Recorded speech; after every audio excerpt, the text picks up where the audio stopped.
Bonjour à tous et bienvenue pour cette deuxième séance du cours de pratique de l'économétrie L3 de l'Université Paris-Nanterre. Donc la dernière fois, on avait commencé un petit peu le chapitre 1 d'introduction à Python. On avait pu s'intéresser aux éléments de base, aux opérateurs basiques. D'ailleurs, on s'était arrêté à ce niveau-là du cours. Et il y avait quelques exercices à faire donc pour les exercices, pour la séance de cette semaine. Donc on va commencer par corriger ces exercices. Alors, il y avait les derniers exercices de cette feuille d'exercice faisaient appel aux boucles, qui étaient une partie du cours qu'on n'a pas encore vue. Donc on va les corriger ensemble cette semaine, c'est pas grave si vous les avez pas fait. En tout cas, essayez d'être attentif pour comprendre un petit peu ce qu'on fait. Donc, premier exercice, création de variables et affichage.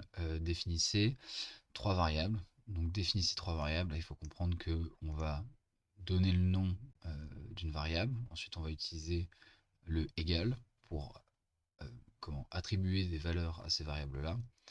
Et on va faire ça donc trois fois. Donc une première fois, une variable appelée mon int 1, donc mon integer 1, qui va prendre la valeur 30. Ok, donc je commence par là. Donc je donne le nom de ma variable, ma première variable, mon int, ok, et je lui donne la valeur 30. Voilà la ligne pour définir notre deuxième variable, mon str1, donc mon string 1, str1, et cette fois-ci je lui donne la valeur hello world, qui est donc bien une chaîne de caractères, puisque c'est une variable qui, enfin, c'est du texte entre des guillemets. D'accord.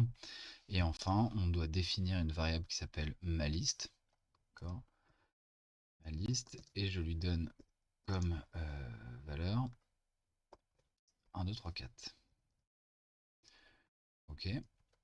Donc jusque-là, c'était censé être quand même relativement simple. On doit ensuite afficher le type de chacune de ces variables. Donc on va le faire étape par étape. On va commencer par la première variable, donc mon int 1, qui est donc un integer, donc le type est censé être int. Comment on fait pour afficher quelque chose? Pour rappel, donc on utilise la fonction print, et entre parenthèses, on va mettre ce qu'on souhaite afficher. En l'occurrence ici, le type de chacune des variables. Donc on va commencer par le type de la première variable, mon int 1. Et pour ça, on va faire appel à une autre fonction built-in, une autre fonction pré-intégrée de, de Python. Et donc, cette fonction, c'est la fonction type. Et donc là, pareil, on ouvre les parenthèses pour mettre l'argument que l'on souhaite, auquel on souhaite appliquer la fonction type. Et donc, la variable dont on souhaite afficher le type, c'est mon int 1. D'accord. On va faire la même chose en fait avec les deux autres variables. D'accord. Donc là, à chaque fois, il faut changer l'argument de la fonction type. D'accord. Donc la deuxième fonction dont on souhaite afficher, la deuxième variable dont on souhaite afficher le type, c'est mon str1. Et enfin, on va afficher le type de ma liste. Voilà, donc quand on fait tourner la cellule, pour rappel, pour faire tourner une cellule, on utilise le raccourci, soit on va directement en fait sur exécuter, soit on utilise le raccourci, c'est beaucoup plus pratique, hein, qui est donc Shift entrée, donc sinon contrôle entrée. Donc après avoir fait tourner la cellule, donc là on remarque déjà que j'ai un petit 1 qui apparaît parce que c'est la première cellule que je fais tourner dans ce Jupyter Notebook. D'accord. On constate que s'affiche donc les trois informations qu'on a demandé à Python d'afficher, hein. Donc d'abord le type de mon int 1, c'est un integer, donc il affiche int. D'accord. Print type mon str1, qui est une chaîne de caractères, un string en anglais, donc str. Et enfin le type de ma liste, donc c'est une liste, il affiche liste. Donc voilà, c'est un exercice relativement facile pour utiliser des fonctions pré-intégrées de Python dont on avait parlé à la séance précédente. Deuxième exercice maintenant. Donc cette fois-ci, on nous définit une liste. La liste est déjà définie dans l'énoncé, dans la cellule de code. Et on doit compléter ce code pour afficher la longueur de la liste. Donc là c'est pareil, on va faire appel à une autre fonction préintégrée de Python. Si vous vous souvenez, on avait vu qu'il y avait la fonction len qui permettait de calculer la longueur de l'argument qu'on va lui donner, c'est-à-dire ce qu'on va mettre entre les parenthèses. Et ici, donc on veut simplement avoir la longueur de la liste. Donc il suffit de mettre la liste en argument de cette fonction. Et si on veut l'afficher, donc c'est toujours le même principe, on utilise la fonction print. Ok, donc il y a 25 éléments dans cette liste. Ne vous attardez pas sur comment cette liste a été définie. C'était fait de manière relativement complexe. C'était fait exprès pour que vous puissiez pas compter à la main le nombre d'éléments qu'il y avait dans cette liste. Voilà, bon après en fait range c'est une fonction préintégrée de Python qu'on sera amené à utiliser très régulièrement, donc pas de panique, vous saurez faire ça bientôt. Exercice 3. Exercice 3, chaîne de caractères, longueur et opérateur. Donc là on va mélanger plusieurs notions. On a l'instruction, enfin on nous demande de créer sur une même ligne deux variables. Donc à l'inverse d'ici où là on crée chacune des variables les unes après les autres, ici on va chercher à créer deux variables sur une même ligne. Donc si vous vous souvenez en fait, ce qu'on va faire c'est on déclare d'abord les deux variables, le nom des deux variables que l'on souhaite créer avec une virgule entre chacune des variables, d'accord? Et ensuite, on va prendre les valeurs que l'on souhaite attribuer à chacune des variables. On les met en face du égal. Donc ça, c'est comme pour créer une seule variable sur une ligne. Sauf que cette fois-ci, on a deux variables. Et donc là, j'ai bien je m'appelle Albert Einstein qui va être attribué à str1. Et oui, et moi je suis le pape qui va être attribué à str2. Voilà. Donc là, c'est pareil. En fait, dans les valeurs qu'on attribue aux variables, il faut les séparer par une virgule. Ok. Et ensuite, on va afficher la longueur de chacune des variables. Donc là, pareil, on va utiliser print. Ensuite, on va utiliser la fonction qu'on a utilisée juste au-dessus, qui est donc la fonction len. Len str1 pour afficher la longueur de la première chaîne de caractères. Et len str2 pour afficher la longueur de la deuxième chaîne de caractères. Et donc là, vous verrez que on peut utiliser print pour afficher deux éléments en même temps. Print, c'est une fonction, hein. Là, elle peut prendre plus que un argument. Là, on n'utilise qu'un seul argument qui est type, par exemple. Ici, on n'a qu'un seul argument qui est len de la liste. Ici, on a deux arguments qui est la longueur de la première chaîne de caractères et la longueur de la deuxième chaîne de caractères. Et ensuite, on nous demande d'afficher la somme et le produit des longueurs de ces variables. Donc, la somme de ces longueurs. Alors, souvent, ce que j'ai vu que vous pouviez faire, c'est que vous définissiez d'abord des variables et qu'ensuite vous les sommiez. Donc, par exemple, je peux faire A égale à len str1, d'accord, B égale à len str2, et ensuite, j'ai juste à afficher A plus B et A fois B. Voilà, et là j'aurais bien la somme, donc ici, et le produit, là, des longueurs de ces variables. D'accord? Voilà, donc apparemment, ici j'ai la longueur de chacune des variables, donc elles font chacune 29 caractères. La somme des deux, 58, et le produit des deux, 841. Voilà, c'était pas un exercice très compliqué, mais il demandait de faire appel à plusieurs fonctions qu'on avait déjà vues. Alors, opérateur logique. Donc là, ça fait appel à cette partie-là du cours, hein. Opérateur logique, on définit deux listes. Ici, pareil, elles sont définies d'une manière qu'on ne peut pas encore comprendre à ce stade-là du cours, mais c'est pas grave, ça fait exprès. on nous définit deux listes et on doit compléter le code pour afficher si oui ou non ces listes sont strictement égales. C'est-à-dire, est-ce que tous les éléments de la première liste sont exactement les mêmes que les éléments de la deuxième liste. Les mêmes, ça veut dire qu'ils doivent avoir la même place dans la liste. Ils doivent être égaux entre eux. Et donc, ils doivent avoir aussi le même type. D'accord. Et donc, pour ça, qu'est-ce qu'on va utiliser? On va utiliser l'opérateur logique double égal. Est-ce que liste 1, LST1 est strictement égale, plutôt est exactement égale à la liste 2? D'accord, donc là, c'est pas le même égal que pour l'attribution de valeurs à des variables. Ici, c'est le double égal, ça veut dire que ce qui est à gauche est exactement égal à ce qui est à droite. Si c'est vrai, il va nous afficher true, T-R-U-E. Si c'est faux, il va nous afficher false. D'accord. Et ensuite, on nous demande si, enfin, d'afficher un code, donc on va utiliser pareil un opérateur logique pour savoir si la longueur de la première liste est supérieure à celle de la seconde liste. Ok, donc len lst1 pour avoir la longueur de la première liste.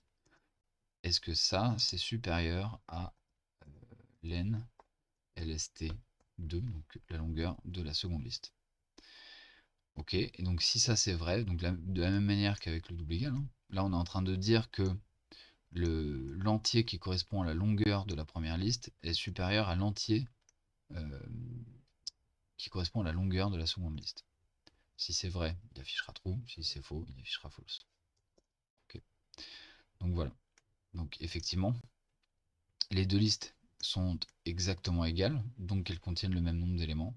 Donc la longueur de la première ne peut pas être strictement supérieure à la longueur de la deuxième. Donc petite remarque de ce point de vue-là, si j'avais mis supérieur ou égal, on aurait deux fois true. Voilà, le faux est devenu true ici. Erratum. Une erreur s'est glissée dans le code suivant, repérez-la et modifiez le code pour qu'il fonctionne correctement. Ici, cet exercice-là, c'est pour vous faire comprendre deux choses. Déjà, comment repérer une erreur quand une erreur apparaît. Et deuxièmement, vous faire comprendre qu'en fait, une erreur, c'est pas nécessairement grave. Il suffit juste de la repérer, de modifier le code et de refaire tourner le code. Il n'y a rien de grave dans le fait de faire une erreur. Au contraire, c'est plutôt pédagogique, c'est plutôt on apprend ses erreurs d'une part, et d'autre part, le Python est un langage qui retrace de façon très efficace les erreurs qu'on fait. Donc là, par exemple, ici, la semaine dernière, je crois que je vous avais dit d'aller dans View ici, tout en haut, et de cliquer sur Toggle Line Numbers, ce qui permet d'avoir les numéros de ligne dans les codes, dans les cellules de code. Pourquoi c'est important? Parce que là, typiquement, quand il vous sort une erreur, il vous donne la ligne à laquelle il y a eu un souci. Donc là, c'est par ça qu'on commence. On commence par chercher où est-ce qu'on a fait une erreur. Ici, il me met ligne 5, print C. Donc là, à ce niveau-là du code, j'ai fait une erreur. Et cette erreur-là, elle a un nom. Donc on va regarder ça ensuite. Name C is not defined. Donc ça veut dire quoi? Ça veut dire que C, la variable C, n'est pas définie. C'est-à-dire que j'appelle une variable que je n'ai pas définie. Python ne la connaît pas. Et alors effectivement, quand on regarde là toutes les variables que j'ai créées, donc j'ai créé int1, int2, str1, a et b, et à aucun moment j'ai créé une variable qui s'appelle c. Par contre, j'ai donné la valeur c à a. Donc si je veux afficher c, il va falloir que j'appelle la variable a. Et si on pouvait modifier le code également pour le résoudre, on pouvait mettre également c comme ça. Voilà. Vous pouvez également écrire ça pour afficher la lettre C, si vraiment c'est ce qu'on souhaite faire. Et là, ça fonctionne. Une autre manière encore de résoudre le problème, c'était de créer une variable C qui prenne n'importe quelle valeur, par exemple 15. D'accord? Tout ça, ça fonctionnait. Et là, vous avez vu, en fait, je modifie mon code. Donc je corrige l'erreur là où je pense qu'elle est. et le code fonctionne normalement, l'erreur a disparu. D'accord? Adhésion maintenant.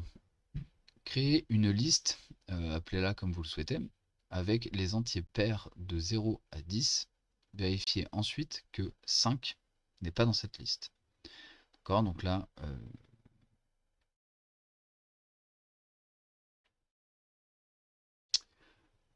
il y a la manière la plus simple de créer cette liste-là. Je l'ai appelée L. Ici, c'est pas un 1, je l'appelle L. Et je veux mettre tous les pairs de 0 à 10. Donc je vais mettre 0, 2, 4, 6, 8, 10. D'accord? Pour ceux qui sont allés jusqu'aux boucles, il y a deux autres manières de faire. On verra ça plus tard en fait. Parce qu'on fait des boucles juste après en plus. Bon, en tout cas, vous pouviez faire comme ça. Et ensuite, on doit vérifier que 5 n'est pas dans cette liste.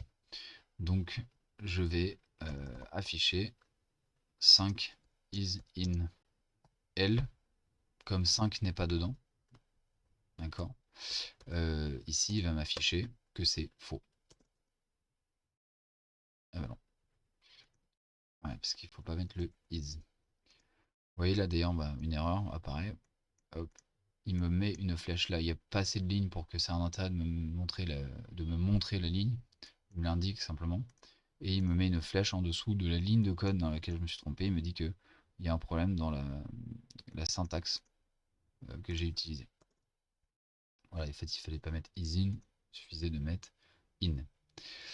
Donc bref, effectivement, 5 n'est pas dans la liste L, donc il me met que c'est faux. Évidemment, si je lui dis que c'est dedans, il va me dire que c'est faux. D'accord, bon, alors, bon, quand même pour vous montrer, deux autres manières de faire la liste. Soit on s'interrogeait un peu sur la manière dont sont faites ces listes-là, celle-là et celle-là. C'est-à-dire, là, on va l'écrire sur une ligne. Donc, L égale I for I in. C'est comme une boucle classique. En fait, on va voir ça après. Vous comprendrez pour ceux qui ne sont pas encore allés à ce point du cours. For I in range 11. Je vais aller de 0 à 11. En fait, c'est ça que ça veut dire. Avec un pas de 2. Voilà. Donc ça, en gros, cette fonction-là, ça veut dire quoi? Ça veut dire que je vais chercher tous les entiers entre 0 et 11 moins 1, c'est-à-dire entre 0 et 10, avec un pas de 2. Donc là, si je pars de 0 et que j'avance à un pas de 2, c'est-à-dire qu'ensuite, je vais à 2, puis à 4, puis à 6, 8, 10, etc. Donc ça me crée bien, excusez-moi, ça me crée bien la liste des entiers pairs de 0 à 10. Ok, et il y avait encore une dernière manière de faire, c'était de créer une liste vide. Et ensuite, en fait, ça va ressembler beaucoup à ce qu'on vient de faire. For I in range 0, 11, 2. Donc là, c'est c'est exactement la même chose que ce qu'il y a là. Sauf qu'on écrit la boucle de la manière qu'on a de l'écrire habituellement, en fait, et la manière avec laquelle on va aborder les boucles au début. Donc voilà. Ensuite, je vais à la ligne. Là, on va revenir là-dessus dès aujourd'hui, dans le cadre des boucles. En fait, dès qu'on fait une boucle, la première ligne est toujours structurée de la même manière. For quelque chose, in quelque chose d'autre. 2 points. Quand on va à la ligne, il y a toujours un alinéa qui se crée. On va revenir là-dessus dès cette séance. Je vais faire l.append i. D'accord? La fonction append permet d'ajouter en dernière position l'élément i, d'accord, dans la liste L. Ok, donc tout ça, ce sont des codes qui vont fonctionner. Alors, justement, une boucle simple, bon, en fait, on vient de le voir un petit peu, hein. Encore une fois, on va revenir sur ces trucs-là dans le cours d'aujourd'hui. Écrivez une boucle permettant d'afficher les entiers de 0 à 10. Bon, en fait, ça va être une boucle beaucoup plus simple que ce qu'on vient de faire ici. For I in range. Vous pouvez mettre ce que vous voulez ici, hein, c'est ce qu'on appelle une variable locale. Là, je l'appelle I par convention ou par simplicité. Vous pouvez mettre tout ce que vous voulez. En général, d'ailleurs, de la même manière que ce que je vous disais la semaine dernière, de la même manière qu'il faut donner des noms aux variables qu'on utilise qui soient explicites par rapport à ce qui est contenu par la variable. Là, si i c'est un entier, je pourrais mettre integer. Si i c'est j'en sais rien, une lettre d'une chaîne de caractères, je peux mettre lettre, etc., etc. Là, je vais mettre i parce que c'est une toute petite boucle et que c'est pas grave si je donne un nom un peu abstrait à ma variable. In range 0, parce que je pars de 0. Donc range, le premier argument de range, c'est de là où on veut partir. Ensuite, on va donner le n, enfin le dernier élément plus 1. D'accord. Donc là, si je veux m'arrêter à 10, il faut que je fasse 10 plus 1, donc 11. Et ensuite, en troisième argument, je peux donner le pas. D'accord. C'est-à-dire le pas avec lequel on va avancer dans cet intervalle-là. Donc je peux mettre ce que je veux. Enfin, je peux mettre n'importe quel entier. Simplement, par défaut, la fonction range a un pas de 1. Donc c'est-à-dire que quand j'utilise un pas de 1, je ne suis pas obligé de le respécifier.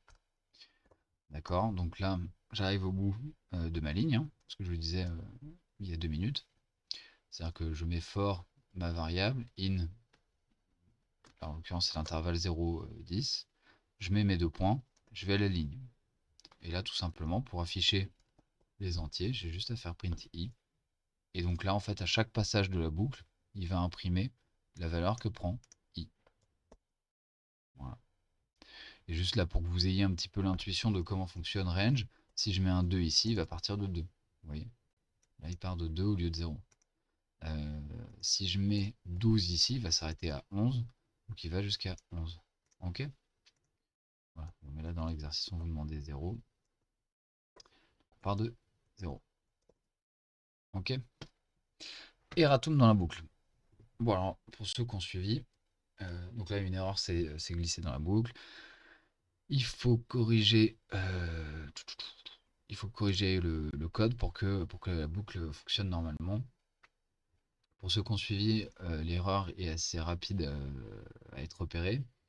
Mais on va quand même prendre le temps de regarder un petit peu le message d'erreur qui s'affiche. Donc j'ai que il y a une erreur à la ligne 4.